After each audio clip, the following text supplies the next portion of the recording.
Ah, yes, I understand. I'll make this short. Okay. By the mercy of the blue dragon. No, it may have been a curse. Lily's pretty voice was switched with her father's gruff voice. And the only way to get her own beautiful voice back was for her to kill her father. Having fallen in love with an actor in a traveling troupe, Lily took my ceremonial dagger to kill her father. That's where we left off, correct? That's right. Give me the sharpest knife so that my father won't suffer for too long. Horrible, isn't it?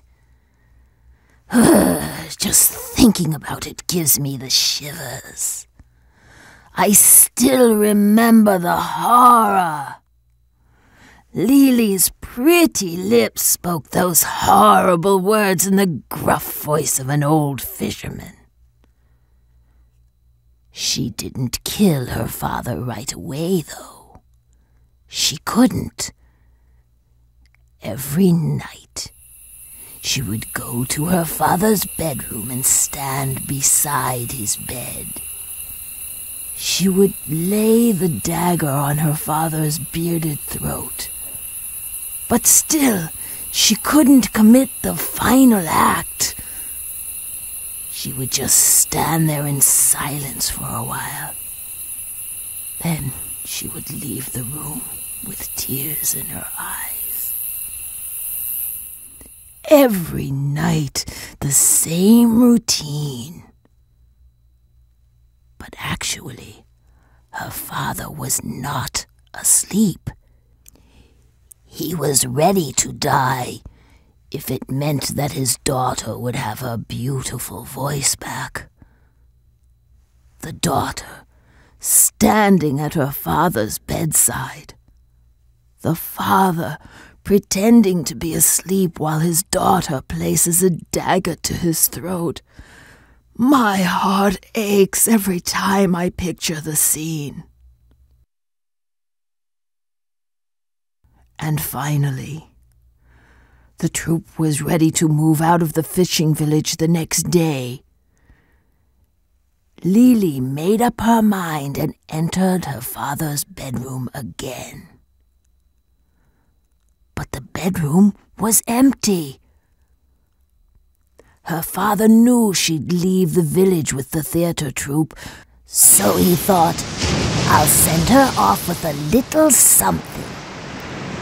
And he had gone out to sea in search of some fish you could catch only on the night of new moon. But irony of ironies, that very night, a storm rolled in and the seas raged wildly. The next day, the sun reappeared and rose high overhead, but there was still no sign of Lily's father. It was just like that night some while ago. Then, as the sun was going down again, the debris of a fishing boat washed ashore from the crimson-red ocean. Everyone knew her father was dead. Lily cried and cried in despair. Now neither her voice nor her father would ever return. Her cries echoed all over the village, cries like a wounded beast. Oh! Oh! Oh! Oh! Oh! The young man from the theater troupe went to Lily's house to console her, but she would not let him in.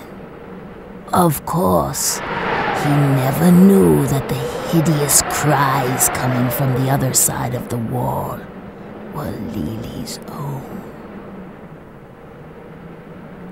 Late that evening, after the sun went down, the cries came again. Oh!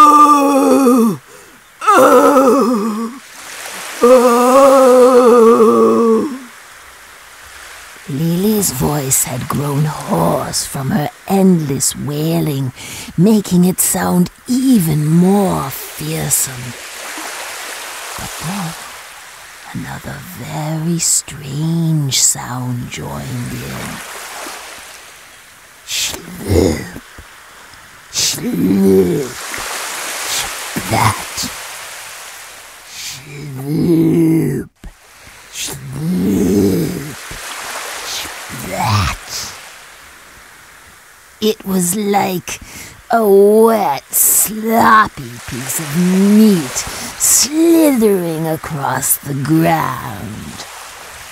The sound was coming from the harbor, and it was getting closer and closer. Slip, slip, slip, splat.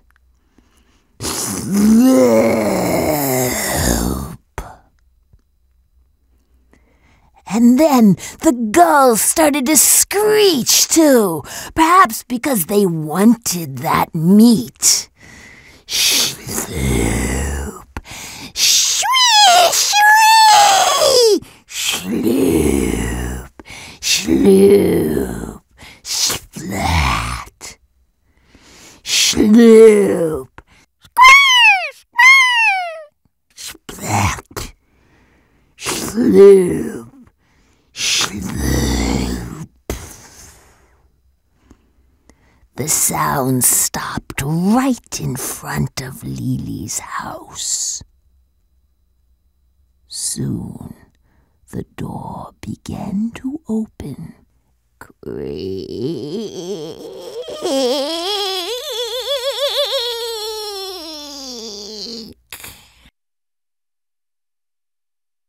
See, Mother! See, Mother!